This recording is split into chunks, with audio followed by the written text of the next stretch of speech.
नमस्कार दर्शकों, हनी सिंह और बादशाह के बीच हुआ तनाव किसी से छुपा नहीं है। ये जग जाहिर है। एक समय पर यह जोड़ी म्यूजिक इंडस्ट्री में धमाल मचा रही थी, पर वहीं इनके बीच झगड़ा हुआ और हनी सिंह बादशाह की जोड़ी टूट गई। वहीं एक मीडिया इंटरव्यू में हनी सिंह ने बादशाह और रफ्तार संग अपने रिश्ते को लेकर बात की।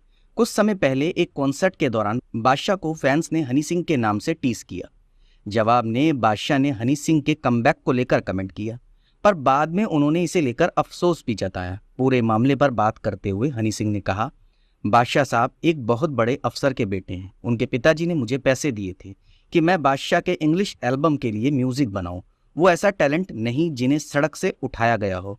आगे उन्होंने कहा कि बादशाह मुझसे 2-3 बार मिला, उनका परिवार यहीं रहता है। उसने इंटरव्यू में कहा भी था कि हनी सिंह मेरे पापा से मिले थे, जो पहले से ऑलरेडी अमीर हो। उसे माफिया मुंडीर जैसे छोटे प्लेटफॉर्म की जरूरत क्या थी। इसके बाद फिर हनी सिंह से पूछा गया कि क्या फिर उन्हें बादशाह से कोई गिला शिकवा है, तो उन्होंने कहा कि नाराजगी अपनों से होती है, परायों से नहीं। क्लाइंट से थोड़ी ना होती है, वो मेरे लिए बस एक क्लाइंट थे। हनी सिंह ने बताया वो बादशाह से आखिरी बार एक दोस्त के बर्थडे पार्टी में मिले थे। दोनों ने साथ में बियर पी और भांगड़ा भी किया।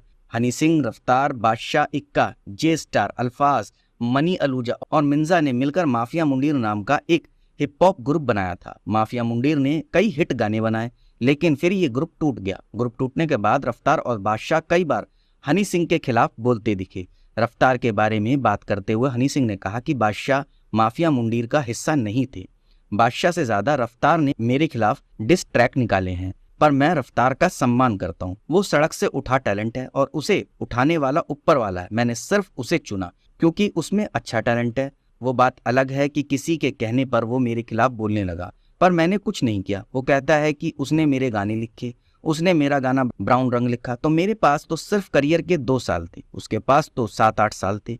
वो अपने लिए कोई ब्राउन रंग क्यों नहीं लिख पाया। हनी सिंह ने यह भी बताया कि एक बार रफ्तार अपनी पत्नी के साथ उन्हें फ्लाइट में मिले थे। इस दौरान उन्होंने माफी मांगी। इसके बाद हनी सिंह फिर कहते हैं कि रफ्तार दिल का बुरा नहीं है। मैंने एक बार फ्लाइट बोर्ड की, एक हाथ उठता है और फिर आवाज आती है पाजी, तो मैंने सोचा कि शायद कोई फैन होगा, इसलिए मैं बैठ गया। वो रफ्तार था, साथ में उसकी पत्नी भी थी। उसने मेरे पैर छूकर माफी मांगी, कहा कि पाजी आज के बाद कभी गलती नहीं होगी। फिर मैंने यानी कि हनी सिंह ने कहा कि मैंने रफ्तार से कहा कि भाई कोई बात नहीं, तुम एंजॉय करो। इस घटना के 6 महीने बाद उसने मेरे खिलाफ डिस ट्रैक निकाल दिया।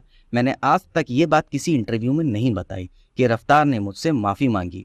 उस बंदे की अपने बयान पर स्टेबिलिटी नहीं है। इसके बाद हनी सिंह कहते हैं कि जहां तक टैलेंट की बात है, मैं रफ्तार के बारे में एक बार फिर भी सोच लूं। लिल, गोलू और इक्का के साथ मैं काम करूंगा, लेकिन बादशाह के साथ कभी नहीं, क्योंकि वो कभी भी माफिया मुंडीर का हिस्सा था ही नहीं।